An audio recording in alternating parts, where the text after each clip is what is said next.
I'm Don Dickson, and I want to welcome you to a continuation discussion that we're currently having on the presentation of lures.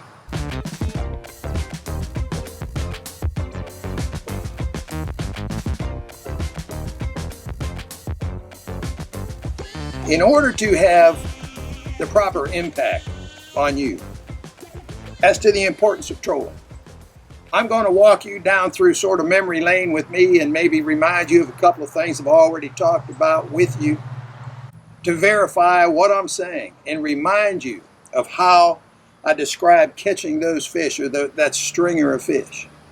Because I want you to have no doubt in your mind just how important trolling is. Now, in order to be able to do that right, I thought I'd pull up from Buck's advanced material what Buck used to say when he was talking about trolling in a way of concluding his discussion with people on trolling. So I'm going to go right to Buck Says. And as he's concluding his discussion in trolling, he says, and I quote, "Trolling must play an important part in your fishing.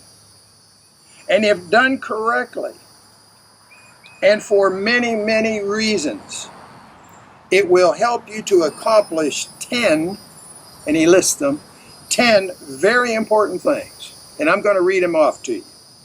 First, it allows us to more quickly eliminate unproductive water. You and I have talked in the past. 95% of all that water out there has no fish in it. We have to eliminate where there are no fish before we can arrive at the fish. Secondly, it greatly facilitates and shortens your time of mapping, whether it be general mapping and in the end detail mapping of the bottom structures where you and I are going to run into the fish. Number 3, allows a greater area of the lake to be covered. 4, it produces more stragglers. Now, I don't think we ever really talked that much about stragglers, but stragglers are fish that are sort of left behind after movement and migration. Some fish move into the shallows and maybe stay for quite a while longer. And these straggler fish, on the days where the actual movement of the school of fish is limited or very, very short, or in some cases non-existent, the weather and water conditions can be so bad from time to time that you won't get a movement, but there'll always be some stragglers in the shallows. So by trolling, you can cover so much of an area. You will produce, by trolling, you will produce more stragglers than anybody else on the lake. Number 5, it allows more varied and better speed control. I can adjust just by my throttle handle, I can adjust and check different speeds. And I can do it a lot quicker and a lot more efficiently by trolling than I can by casting. 6, it competes against modern day traffic. It's harder for you to throw markers, maybe be sitting on the end of a bar trying to cast to a contact point, and boats are buzzing you all over the place, or maybe 2 or 3 or 4 boats come in and anchor down beside you. So when trolling, this never happens. It helps you to compete against a crowded lake. 7, and for me this is really important, and I'm going to sort of expand this discussion a little bit later. But number 7 is trolling makes fishing a family sport. You don't have to be an accomplished caster to catch fish. You don't have to be a 6-year-old that's read all Buck's advanced material and has 100% understanding of all of it, intellectually understand it all, and be classified as an expert structure fisherman in order to catch a fish. You don't need to do that. So trolling, and I will talk more about this later, you can take a 4 or a 5-year-old child. Now, moms and dads and grandmas, grandpaps, aunts and uncles, I want you to listen to this. You can take your sons and daughters, grandchildren, you can take them out, and I can promise you they can all hold a trolling rod. You can take them out at age 4. I took my kids, age 4, they were trolling with their dad. And all they had to do was count layers, let the right amount of line out, which they could both count at age 4. Lock the reel up and hold on. And the rest was up to me. Put them on the fish. They didn't have to wait to become a structure fishing intellectual giant or the absolute best caster in the entire county. They didn't have to wait for that in order to catch fish. They just had to go trolling with the daddy. That's all they had to do. Hold on to the rod. So when Buck says, trolling makes fishing a family sport, he's just not kidding. It's so true. It's so true. You know, when I held my clinics, my lectures in the big hotels, whether it was 100 people or 1,000 people, I always tried to talk to any young people that were there, the young kids. And many times I would ask them on a break. Back in the old days, pretty near everybody smoked, so every hour you had to take a break. So everybody would go out and have a cigarette. But at any rate, during the breaks, I would look up to kids, and I'd always ask them, do you like going fishing with your dad, or do you like going fishing with your mom? And you'd be surprised how many of them answered, not really. They weren't crazy about going fishing. And I'm going to tell you why that is. It's not so much that they all have an Xbox today or they have so many other directions they can go, things that interest them. It's because they weren't catching fish. They go with mom and dad so often, and they're not catching fish. Guess what? They're not happy. It's boring. It's like the old adage. It says, not everybody likes to fish, but I never met anyone that didn't like catching a fish. I've never had a kid come to my school, boy or girl, that didn't just absolutely, their eyes get this big when they're catching a big old fish. They love it. But not catching fish all day. They're not going to develop a love for the sport. They're not going to be interested. So, and I could say the same thing about some wives and moms and some girlfriends who might go fishing with you guys. They might go with you, but most of them are up there in the front of the boat, or not all now, don't get me wrong. I've got a lot of terrific female structure fisher people. I mean, and it's a different ball game today. There's a lot of women out there doing the sport right and loving it and so on and so forth, and they're accomplished. But a lot of the women over the years, I've seen it. They say, I like to go with my husband just to be with him, but I'm pretty much sitting in the front of the boat reading a book. Well, the reason is a few times that they maybe tried to do some fishing, they didn't catch fish, so that got boring for them. And don't get me wrong, it's boring for me. No one hates not catching fish any more than me. I hate it. In fact, my kids will tell you, if I go too long without catching fish, all of a sudden I'll get quiet. And internally, I'm getting mean. I mean, I'm getting real mean. I have that need to win and to beat that fish and to catch that fish. Whether I release him or not doesn't matter, but I have to catch him. And many times I just get quiet and I just get after it even that much harder until I find him, till I catch him. So, as we're talking about trolling making it a family sport, trust me, it truly does. You can put a trolling rod in your wife's hand or your girlfriend's hand.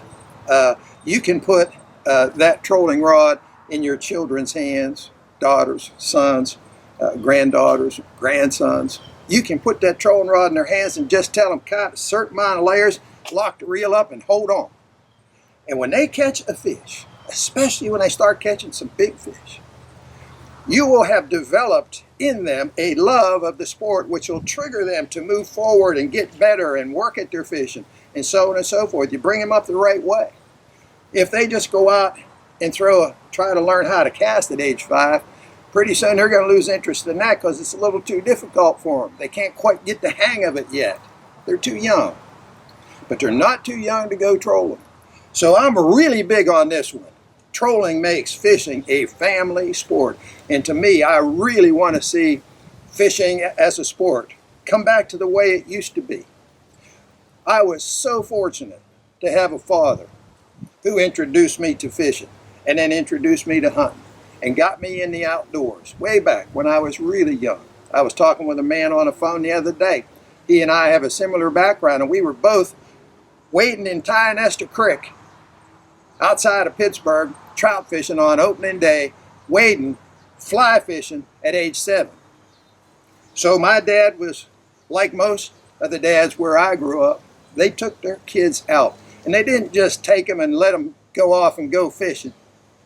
If I got hung up any time when I was fishing or had any kind of problem at all, my line got messed up or I broke off something, my dad would leave his position and come and help me out of my problem. He took the time. He cared. And I'll always be really thankful for that. And while I'm on that subject, let me just give you one little quick insert here, which makes it even more important for me and more thankful of the parents that I grew up with. But in 1980, I was hired by the state of Illinois as a fishing consultant. Now, it involved a few different things. I made some movies for them. I made a salmon movie for them. I wrote a book for them. I also did a lot of live lectures, which was really what I did most of back in those days anyhow. And the lectures were free to the fishermen, paid for by the state. In other words, the state was paying me a salary, way more money than I was worth, by the way. I'll admit that for sure right now. And it gave me an opportunity to talk to thousands of fishermen. Well, over 1980, 81, 82, and 83, I worked for the state. I still did buckberry schools and all of the things I would normally do, but I spent 3 months in the winter working that business in Illinois. And one of the things that stuck with me, it's strange that this is a thing that ends up being right at the tip of my brain that I remember the most. Because when I did those lectures, since they were free to the fishermen and well publicized, the fishermen showed up. In the couple of years I was doing the clinics, I spoke to over 50,000 people face to face. And that was a great opportunity to preach the truth about fishing. And it was made available to the fishing public in Illinois for free. So everybody won on that deal. It was great. But the thing that got me the most, let me tell you, we did a survey and interviewed some 500 juvenile felons in Chicago. Now think about it. 500 young kids who had committed felonies at a very early age. And part of that survey, the question was asked, have you ever been fishing? Now let me tell you what the results of that were. Not one had ever been fishing. I'll never forget that. It made me appreciate so much more everything that my father was for me. I get emotional just talking about it and thinking about it. Everybody hasn't been that lucky. But you and I, we have an opportunity today. We can take our kids, we can take our grandchildren, we can take the neighbor kids, we can do our part to get those children today involved in what's still today the biggest participation sport in the country. 60 million people went fishing last year. As big as golf is, there was only 25 million played golf last year. 60 million people still going fishing. And I'd like to see those numbers grow. And I'm going to tell you how we can grow it in a minute. Let me finish Buck's 10 points, and then I'm going to give you my number 11. I've added one to the list. Number 8, no casting skill is needed. I've already mentioned that, but that's on the list. Number 9, it allows us to use different lures and weights and different sizes of lures that might be where we might be unable to use it in casting. A good example would be me running that river rig to turn the corner on some of those deep walleyes back in the late 80s. Number 10, it tells you and it tells me when, where, and how to cast. And after we finish our talk on trolling, I'm going to move forward. And after we do our Q&A at the end of the month, our next study area is going to be just as important. It's on casting. And I'm going to really be zeroing in on casting deep structure. Not only how, but where, when, and why, and so on and so forth. So I'm looking forward to that. But for now, that's Buck's 10 points that he put in his advanced material. This is what he said should make you understand how important trolling is. Now, I'm going to add to that list. This is Don Dickson's adding to the list, number 11. I believe this with all my heart, and it's one of the reasons I decided to come back and sort of, I don't know if we call it my retirement, but get back active in talking to the fishermen. And I'll tell you what that is. I think I mentioned it to you in a blog, maybe even in a vlog, I can't remember now, but I talked about seeing how the fishing business is going today and how it's affecting the overall picture and interrupting that. It's a sport, it's a family sport, and it's a great bonding, family bonding sport.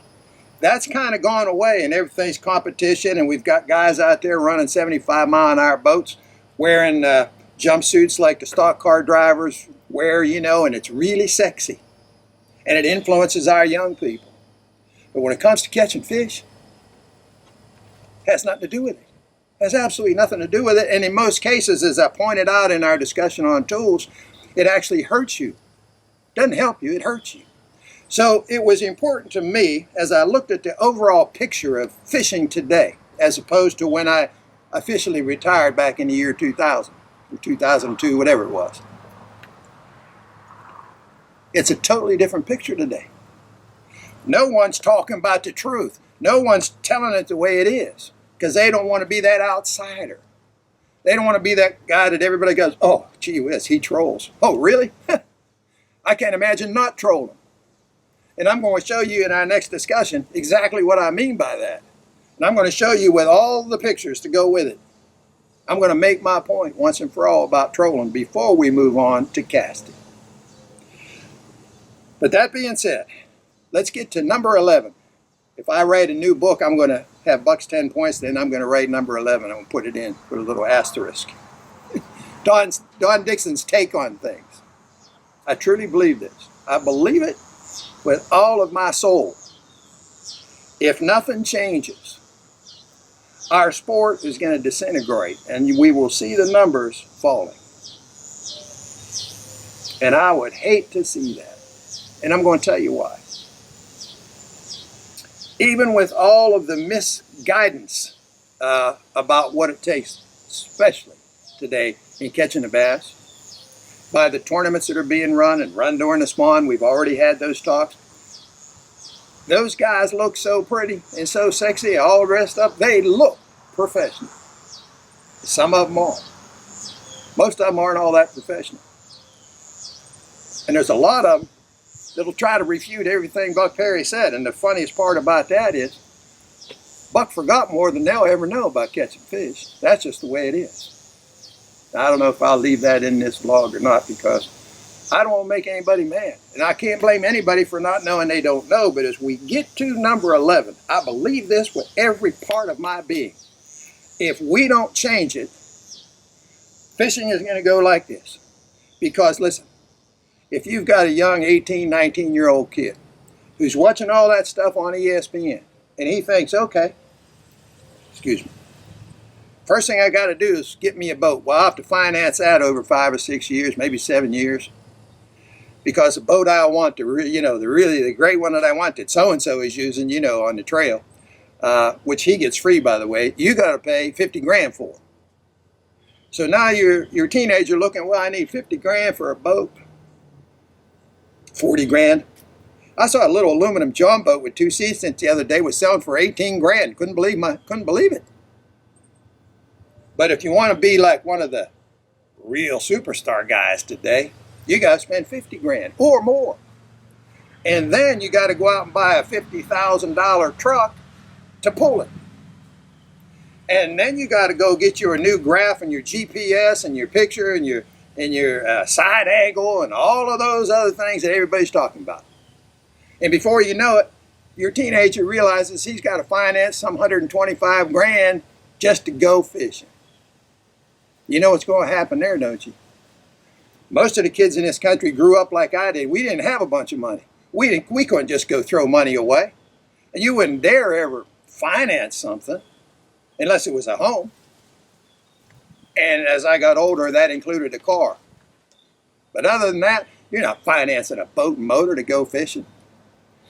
And who in the world would spend 125 grand, which I just outlined, to go fishing? As a 20-year-old, 21-year-old, that's college money. It's just silly. And it's not necessary. And in most cases, it hurts you. It doesn't help you. So, the question I had to ask myself was, well, what can one voice do? I tried it for 40 years, 35 years. And I did create 500,000 fishermen, but if 60 million went fishing last year, I only talked to a half of 1%, whatever. So one guy like me crying out here in the wilderness, that's not going to get it done. No matter how logical, how much sense, how much proof I show, how many big stringers of fish I catch, how many I show, how many new lakes I go to and challenge somebody, some writer to go fishing with me, and all of the things I did before. It was like pulling teeth. I cannot compete against multi-billion-dollar businesses. Can't compete. So how in the world can I make a difference? I'm going to tell you. I'm convinced I can make a difference by teaching you, mom, dad, grandpa, grandmother, aunt, uncle, older brother, best friend. I'm going to teach you how to catch more fish. And I'm going to have you introduce it to your kids, to the young people of today. And there's nothing that changes people's minds. There's nothing that'll do it like catching fish. You have to catch fish. When I talked and shared with you about all the promotions I did over the years, I had to catch fish. No one would listen. Had to take a writer fishing, had to catch him, had to catch big stringers, and then have him write it up, and then I'd get the people to turn out so I could have somebody to talk to, share the message. So it was never easy, but the fish always made the difference. That's the reason I did it like that. People would show up if I had to fish. Now, how are we going to interest a 5-year-old, a 6-year-old, a 7-year-old, a 10-year-old, a 12-year-old? How are we going to interest them in our sport? I'm going to tell you, catching fish. You know, all of the, and I applaud and commend all of the different organizations and even some of the retailers, Cabela's, Bass Pro Shops. They all have these wonderful things. Take a kid fishing. Everybody's on that bandwagon. Take a kid fishing. And I'm on that bandwagon too. See, nobody took those 500 felons fishing when they were growing up.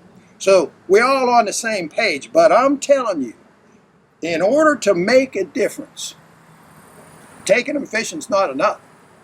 We got to catch them fish, or they will lose interest.